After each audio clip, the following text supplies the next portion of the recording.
Right, it's pushing 8 o'clock and I'm still here.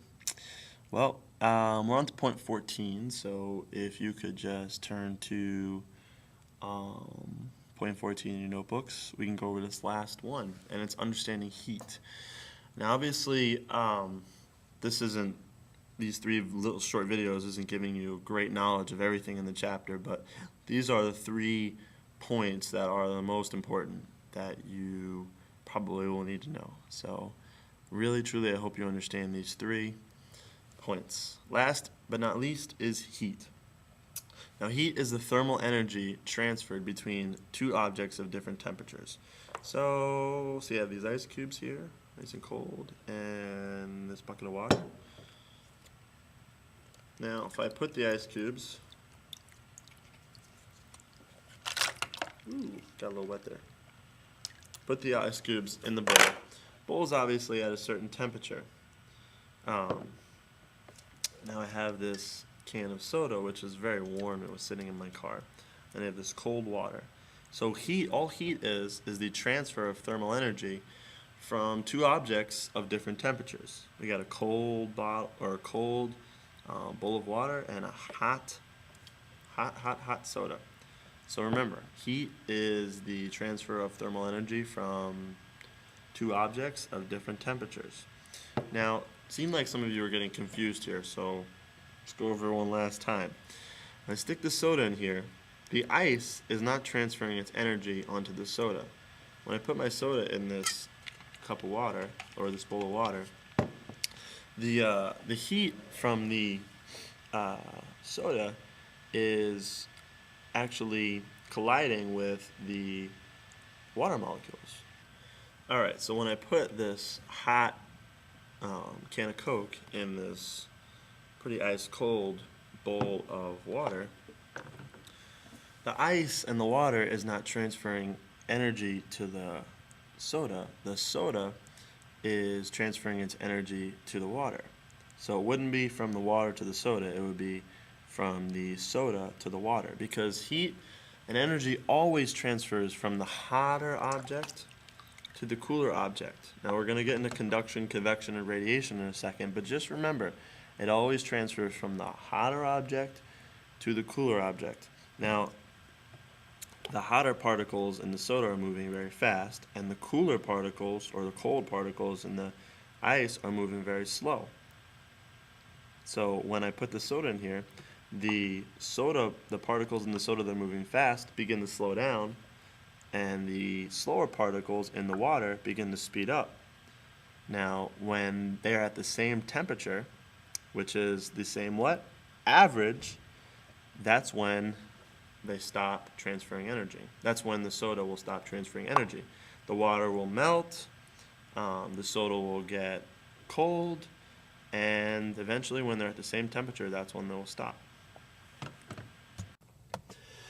Alright, we're going to end this in about 2 minutes. Let's talk about conduction, convection, and radiation. First off, we'll just talk about conduction and radiation because those are pretty easy to show through my turtle cage here. Alright, conduction. Now conduction is just a transfer of energy through direct contact. When I touch this light to my hand, it's hot. The energy is transferring from the outside of the light to my hand. That's conduction. We wouldn't have copper wires that run the electricity through houses without conduction.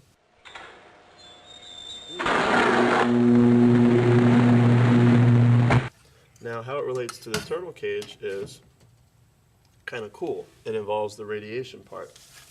If you think about it, so radiation is a transfer of waves. As you can see here, the heat from the light is heating up. Or the waves from fire, like if you're sitting in front of a fireplace, or you've ever heating up the rock. The rock felt heat from a firecracker, or even the rock will the heat from the sun. You can feel the radiation from the heat from the sun. So the turtle cage has both radiation and conduction. Now radiation, this heat can warm me up too. Just like the sun's waves radiate down to Earth and heat us all up. Radiation cooks things from the inside out. So a microwave, for example, actually cooks stuff from the inside out. Now, one cool thing about radiation is, unlike convection and conduction, it can happen anywhere, even in outer space. It can go through empty space. The sun's waves can go through anything to get to us. You think the people outside this building Conduction can and feel convection the are limited by the problem heat of from the having to go through explosion? matter. So by now you should be able to realize the difference between conduction and radiation. Conduction is direct contact. Anytime you touch anything warmer or cooler than you, you're either conducting energy to it, or something else is conducting energy to you. You put your hand on a burner and you're conducting energy to the burner. Or, I mean, you put your hand on a burner and the burner is conducting energy to you. You put your hand in the freezer and you are conducting energy to whatever you touch. Radiation, sun's waves, heats up the rock, can go through empty space.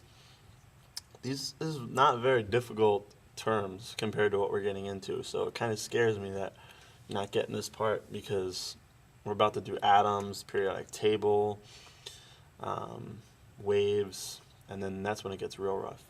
Last but not least, we have convection. Last but not least, we have convection. Convection is an energy transfer that takes place through fluids, liquids, and gases.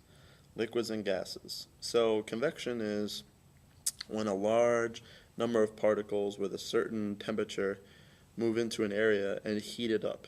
Now when it heats it up, the cooler particles will move to a different area and get heated up by that same source. It sounds confusing, but just think about it. This is definitely the harder one of the three. So when you have convection, say you have a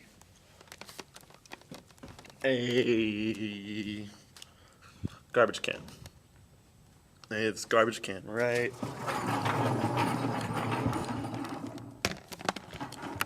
Right like this. I have this garbage can, and hold on. For some strange reason, you are trying to boil something in this garbage can. I know it's never going to happen, but let's just use it. Now, you would put a fire underneath here. All the way down here, you'd put a fire. Maybe you would have water in here. Now, what convection does is, if it would heat up the particles or the water right here, the particles right here. Once it heats these up, they become less dense and they start to move up. Now the water that's up here is forced downward. So you have this hot particles that are being heated up from the fire, which is down, fire, down, heating these particles here. Because they get less dense, they move up. And since the colder particles are more dense, they move down. These cooler particles are then heated, and the cycle continues. Now, these hotter particles that are up here get cooler from the cool air that's above. So here you have convection, which is a big movement of particles from one area to another. You also have convection in the air, when hotter air moves into an area, and same thing happens with the hotter air moving up and the cooler air moving down, and the cooler air getting heated and switching places with the hotter air. You probably didn't get it from that last one, but remember what I said about the water. That's the same thing that happens in air. That's how the Gulf Stream works. That's basically convection in a nutshell. So I hope you can understand the difference between conduction, convection, and radiation. If not, there's still some pretty good review videos online on that. And be prepared to do a little bonus quiz on Monday, but if you know me, I'm not giving away points, so you gotta know this stuff to get anything. Anyways, it is now about 8:45, and I think I'm gonna edit this and then go home. Have a good weekend.